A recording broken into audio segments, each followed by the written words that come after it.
river did not cry out. It carried them quietly. Tiny bodies wrapped in cloth, sealed in desperation, drifting between reeds and silence.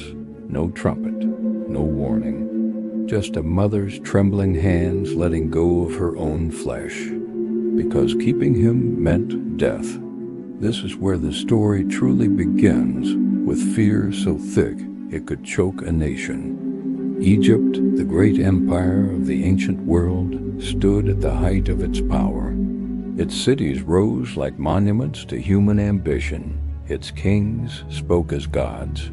Its armies crushed opposition without mercy.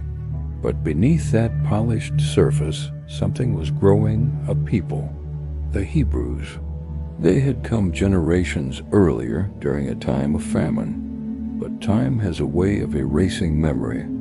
A new Pharaoh rose, one who did not remember Joseph, did not care for old stories and saw only numbers, and those numbers terrified him. The Hebrews were multiplying, fast, strong, resilient. To Pharaoh, this was not growth, it was a threat. In times of war, he feared they would rise against the crown. So he made a decision that would echo through history. He enslaved them, brick by brick, under the scorching Egyptian sun. The Hebrews built cities they would never own. Their backs bent, their hands bled, their cries rose into the heavens.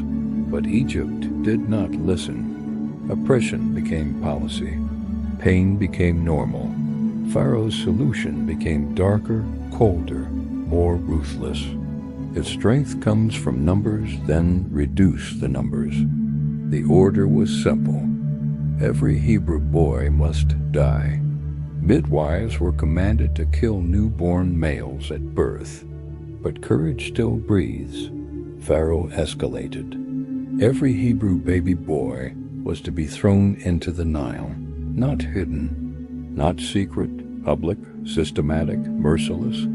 And so the river became a graveyard. This is the world into which Moses was born. No celebration, no safety, no future. His mother saw something in him, something worth risking everything for. For 3 months, she hid him. Imagine the tension of every sound. But there comes a point when hiding is no longer possible. If she could not keep him, she would trust the river. She crafted a basket, coated it carefully, sealing every crack. Not a careless act. This was deliberate, precise, filled with a desperate kind of hope. She placed her son inside, held him one last time, and then released him into the Nile. Think about that moment, the water moving, the basket drifting. A mother standing at the edge of loss, watching fate carry her child into the unknown. This is not myth. This is not softened storytelling. This is raw history layered with human pain. And yet, in that darkness, something unexpected happened. The same river that had become an instrument of death became a vessel of deliverance. The basket did not sink. It did not drift aimlessly. It moved with purpose, until it reached a place no one could have predicted. The household of Pharaoh. His daughter came to bathe in the river, surrounded by attendants, unaware that history was floating toward her. She heard a sound, a cry, small but sharp enough to cut through the air. She found the basket, opened it, and saw the child. There, in her hands, lay the very thing her father had ordered destroyed, a Hebrew boy, one of the condemned. And yet, something shifted. Compassion broke through politics. She chose to keep him, to defy the cruelty of the throne she belonged to. The irony is almost unbearable. Pharaoh, who ordered the death of Hebrew boys, would unknowingly finance the upbringing of the one who would challenge him. The child was named Moses, drawn out of the water, a name that carried both memory and destiny. Moses grew up in the palace, surrounded by wealth, education, and power. He walked halls his people could never enter, and yet his blood told a different story. His true identity remained alive, hidden beneath the surface. The woman who set him afloat would become part of his life again, brought in to nurse him and plant seeds of truth. Two identities, two destinies, one man standing between them. History whispers about this period. Egyptian records speak of building projects and labor forces drawn from foreign populations. Some traditions see him not as a simple shepherd, but as a man shaped by power before he ever confronted it. But power has a way of revealing truth, and truth, once seen, cannot be unseen. For Moses, that moment came not in the palace, but outside it. He saw them, his people, bent under the weight of slavery, driven by whips. The distance between his two worlds collapsed in his single glance, and something ignited. Not yet the fire of destiny, but the spark of conflict. Who was he, a prince of Egypt, or a son of the oppressed? That question would not stay buried. It would rise. It would demand an answer, and it would set in motion a chain of events no empire could stop, because the river had already chosen, and history was about to change. The day it happened, it was not planned. There was no divine voice yet, no burning bush, no sign in the sky, just a man, and a moment that would break everything. Moses stepped out from the safety of the palace into the harsh light of reality. The air outside carried a different weight, thick with dust. This was not the polished Egypt of carved pillars and golden halls. This was the Egypt built on broken backs. He saw them again, the Hebrews, laboring under pressure that never eased, watched by overseers who had long forgotten mercy. And then, like a sudden crack in a calm surface, it happened. A Hebrew slave beaten by an Egyptian taskmaster. Brutality, the kind that strips a man of dignity, that reduces life to something cheap and disposable. Moses stopped. Something rose inside him, deep, fierce, uncontrollable. Not the careful reasoning of a prince. This was something older, something buried in blood. He looked around, no witnesses, no eyes watching, and in that single, irreversible moment, Moses struck. He buried the body in the sand, as if the earth could swallow the truth, as if silence could protect him. The next day, Moses returned, but what he found was worse. Two Hebrews, fighting each other, divided. Moses stepped in, trying to bring peace. But the response cut deeper than any blade. Who made you ruler and judge over us? Are you going to kill me like you killed the Egyptian? The secret was no longer a secret. By the time word reached Pharaoh, the decision was swift. Moses was no longer a prince. He was a fugitive. So he ran, not as a leader, not as a chosen man, but as someone who had lost everything. He fled Egypt, leaving behind power and identity. He walked into exile, into the wilderness, away from the noise of empire. He came to a place called Midian, a region where the rhythms of life were slower. Just open land, scattered tribes, and honest work. At a well, he saw another scene. Not soldiers, but shepherds, harassing women, driving them away from water. And again Moses stepped in. Just as a man who could not ignore wrong, he helped the women water their flock. This time there was no violence, only action, measured, direct. Enough. The women returned home, and their father, surprised by their early arrival, asked what had happened. They spoke of an Egyptian who had helped them. That detail matters. Even in exile, Moses was still seen as Egyptian. His identity was still tangled, still unresolved. The man they spoke to was Jethro, a priest of Midian, a leader in his own right. He invited Moses in, offering something Moses had not known: rest, shelter, belonging. Moses stayed. Days turned into months, months into years. The man who once walked marble halls now walked behind sheep. The hands that could have held a scepter now held a staff. The voice that might have commanded armies now called out across open land. It is here quietly, almost unnoticed, that one of the greatest transformations in history begins. Because the wilderness does something to a man. It strips away noise. It removes distractions. It forces you to face yourself without titles, without applause, without the illusions that once defined you. Moses married. He built a family. He settled into a life that, to any observer, would seem small compared to where he came from. But history often hides its turning points in places that look insignificant. 40 years passed. Think about that. Not 40 days, not 40 months, 40 years. An entire lifetime for some. Years where nothing dramatic is recorded. No miracles. No signs. Just a man living quietly, far from the world. And yet, while Moses lived in obscurity, something else was happening far away in Egypt. The suffering had not stopped. If anything, it had deepened.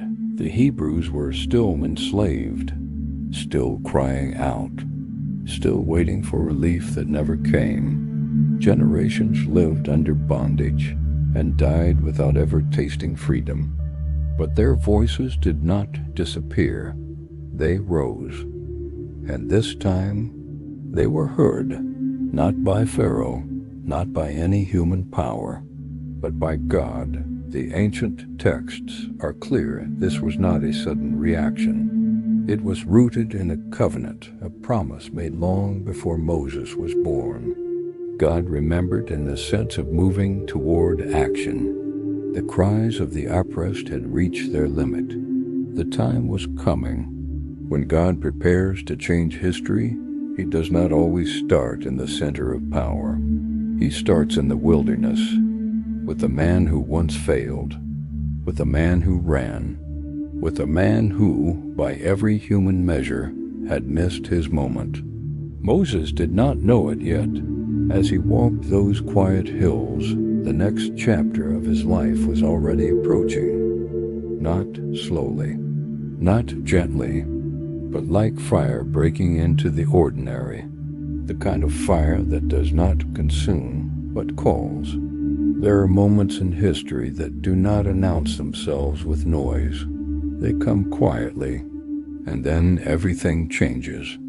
Moses had walked that path many times before. The ground was familiar. The air carried the same dry whisper it always did. Sheep moved slowly. Nothing about that day looked different. And that is exactly why it mattered. Because when the ordinary breaks, you remember it forever. It started with fire, not the kind that spreads wildly. This fire stood still, contained, alive in a way that made no sense. A bush burned, and yet it did not burn up. The flames moved, danced, flickered with intensity, but the leaves remained green. The branches held their form. It was a contradiction sitting plainly in front of him. Moses turned aside. That small decision, simple, almost casual, is one of the most powerful turns in human history. He could have ignored it. He could have walked on, but something pulled him closer, curiosity, or something deeper. And when he stepped near, the silence broke. A voice called his name, not once, twice. Moses, Moses. There is something about hearing your name spoken like that, clear, direct, unmistakable. It reaches beyond the ears. It settles in the core of a man. Moses answered, and the voice replied with words that stripped the moment of all ordinary meaning. Do not come any closer. Take off your sandals, for the place where you are standing is holy ground. Understand this carefully. There was nothing visually different about that ground. No markings, no temple, no altar built by human hands. Just sand and stone like any other place in the wilderness. But presence changes everything. Moses removed his sandals, not as a ritual learned in Egypt, not as a habit from Midian, but as a response, an acknowledgement that he was standing before something beyond him. Then the voice revealed itself, the God of his fathers, the God of Abraham, Isaac, and Jacob. This was not a new deity, not an unfamiliar power. This was the ancient promise, the one tied to a people, a covenant, a history that stretched back generations. Moses hid his face, because some realities are too heavy to look at directly. And then the reason for this moment was spoken. I have seen the suffering of my people in Egypt. I have heard their cry. I know their pain. These words carry weight that echoes across time. This was not distant observation. It was engagement, awareness that leads to action. I have come down to deliver them. Pause there. That alone would have been enough. The idea that God himself would act, would intervene, would break the grip of Egypt, that is the kind of declaration that shakes kingdoms. But the next line changes everything. I am sending you. This is where many stumble. Moses did not expect this. He had lived decades in silence, far from Egypt, far from influence. Whatever spark once burned in him had long been buried. And now he was being called back, not as a visitor, not as a witness, but as the instrument. Moses pushed back, not with rebellion, but with honesty. Who am I that I should go to Pharaoh? That question carries the weight of every doubt a man can hold. He knew who Pharaoh was. He knew the power of Egypt. He knew his own past, his failure, his crime, his flight. He was asking because it did not make sense. The answer came, simple but absolute. I will be with you. No long explanation, no detailed plan. Just presence. But Moses was not done. If he was to go back, to speak on behalf of this God, he needed to know what to say. They will ask me, what is his name? What shall I tell them? In the ancient world, a name was not just a label. It carried identity, authority, essence. To speak a name was to understand something of the nature behind it. And then came one of the most profound declarations ever recorded. I am who I am. This is not a name that fits into human categories. It does not depend on anything else. It does not shift. It does not evolve. It simply is. Scholars have wrestled with this phrase for centuries, suggesting existence itself self-sustaining, unchanging, eternal. In a world filled with gods tied to land, to rivers, to human imagination, this was something entirely different. A God who does not derive power from creation, but defines it. Moses listened, and still, the weight of the task pressed against him. He was not eager. He was not bold. He was reluctant. What if they do not believe me? He walked back into Egypt the way no one ever truly walks back into their past. Not as a return, but as a confrontation. The dust of Midian was still on him. The silence of 40 years still clung to his voice.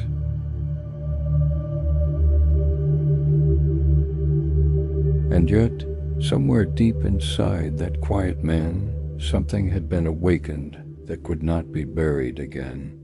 Moses was not alone. Aaron walked beside him. Two brothers, two voices, one mission that neither of them fully understood, but both had agreed to carry. And Egypt had not changed. The same stone roads, the same towering temples, the same belief that Pharaoh was untouchable, eternal, divine in authority. The empire still believed in itself too much to imagine interruption. But history had already shifted in the unseen. When Moses and Aaron arrived, they did not go quietly into Pharaoh's palace. They went with a message that cut against every structure of Egyptian power. Let my people go. Simple words. But in that world, they were impossible words.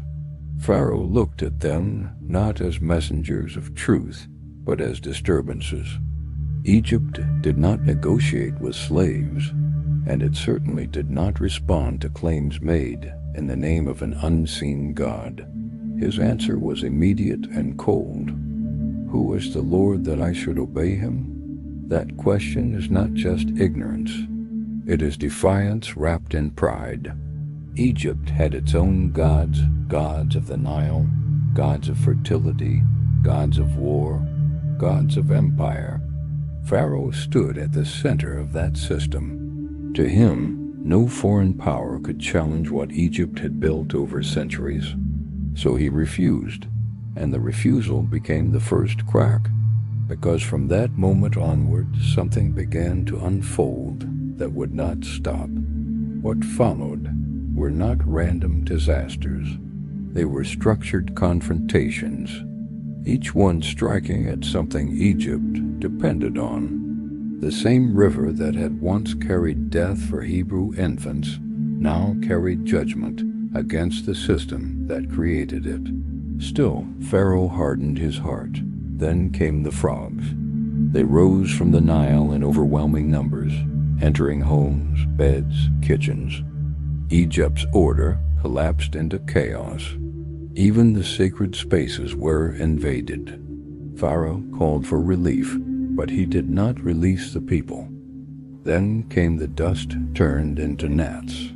Then flies that filled the air. Then disease upon livestock. Then painful boils upon the people themselves. Each step was precise. Each step escalated. One by one, those systems were shown to have no control. Egyptian records remain silent on these humiliations. Silence that is itself telling. But the pattern is what matters. Egypt was being unmade, and still Pharaoh refused. Then came darkness, not ordinary night, but a darkness described as so thick it could be felt. 3 days of stillness, no movement, no light, except in the land of the Hebrews there was light. Two worlds existing side by side, one collapsing inward, the other sustained. Pharaoh was beginning to break, but pride does not die easily, and so came the final act. Instructions were given to the Hebrew people. Each household was to mark their doors with blood from a lamb, an act of protection, of identity, of separation. That night became known as Passover, because something passed over them. At midnight, the silence shattered. The firstborn in every Egyptian home fell. Grief struck without discrimination. Pharaoh himself was not spared, and for the first time, the hardness of his heart broke into surrender born from devastation. Leave. Manna, something like bread, but not bread as they knew it, appeared each morning with the dew. Quail filled the camp when hunger pressed too hard. Water flowed from rock when thirst became unbearable. These were not just survival moments. They were formative signs. At Mount Sinai, the story shifts again. The mountain itself becomes the stage of encounter. Thunder rolled across its peak. Fire and cloud wrapped around it. The ground trembled with presence. It is described in ancient texts as something so intense that the people stood at a distance, afraid to approach. Moses climbed, alone, and there something happened that defined an entire civilization. Law was given.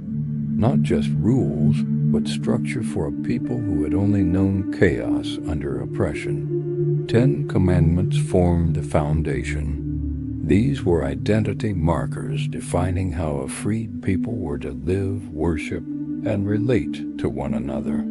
Some argue these laws reflect a unique covenant tradition that set Israel apart from surrounding cultures, where law codes like Hammurabi already existed. Archaeology does not preserve the sound of thunder on Sinai, but it preserves a people who organized their identity around this moment. And Moses became the mediator of it all, not just a leader, a bridge between the unseen and the seen. But leadership in the wilderness is never stable. While Moses was on the mountain, the people grew restless below. Impatience turned into anxiety. Anxiety turned into decision. And decision turned into rebellion. They built a calf. Something visible, something controllable. It was not just idolatry, it was a return to certainty. Egypt had gods they could see.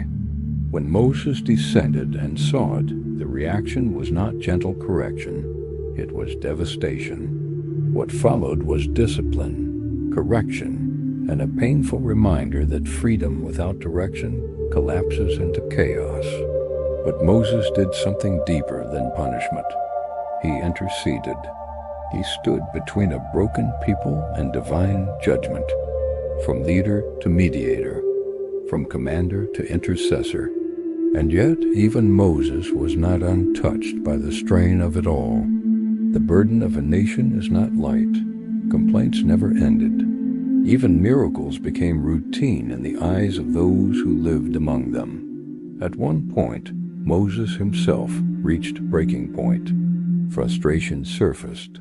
Doubt crept in. Leadership became heavy beyond words. And still the journey continues. For 40 years, the wilderness became their classroom. Not just geography, but formation. Old thinking had to die before new identity could settle. Moses, too, would not cross into the final promise. He would see it from afar, from a mountain, looking over what had been spoken of for generations. His life closes not in triumphal noise, but in quiet completion. Scripture describes his passing with dignity and mystery. Egypt's power faded into history. Pharaohs became names carved into stone, but the story of deliverance continued. What remains consistent is the enduring cultural impact, a people defined by liberation from empire and covenant with the divine. The slave nation becoming a structured identity, a fugitive becoming a prophet, a shepherd becoming a lawgiver, a river of death becoming the birthplace of a destiny. History did not end with Moses. It moved through him, because every generation still stands between Egypt and the wilderness, between bondage and becoming, between fear and faith. Will you turn aside when the fire speaks, or walk past it and miss the moment that changes everything? No negotiation, no conditions, just departure. The Hebrews were released. After centuries of bondage, they walked out of Egypt. But freedom, as history often shows, is not a straight path. It begins with escape and immediately enters uncertainty. They left in haste, bread without yeast, bags packed quickly. No time for preparation, and Egypt, for all its power, watched them go. But Pharaoh's story was not finished yet, because pride, even when wounded, often returns. He changed his mind. He gathered his army. Chariots, symbols of Egyptian military dominance, were unleashed in pursuit. Ahead of the Hebrews lay the sea. Behind them, death. This is the moment where fear peaks, where every human option collapses. The people cried out in panic. Some begged to go back. Some accused. Some despaired. And Moses spoke words that would echo through history. Do not be afraid. Stand firm. You will see the deliverance of the Lord today. Then he lifted his staff. A wind began to move. Slowly, deeply, the waters began to shift. Walls of water stood on both sides. Dry ground appeared where none should exist, and the people walked through. Step by step, Egypt followed, and the same waters that allowed passage became judgment upon pursuit. When morning came, silence returned again. This one spoke of completion, of an ending to oppression, and Moses stood on the other side, not as a prince or a shepherd, but as the leader of a nation now free, but not yet formed. The wilderness stretched ahead, and the real shaping of Israel was only beginning. They thought freedom would feel like arrival. Very quickly, the complaints began. No food, no structure. The same voices that cried out for deliverance now cried out for provision. Freedom removed the chains, but also removed the familiar. But the story does not pause for nostalgia. Provision came,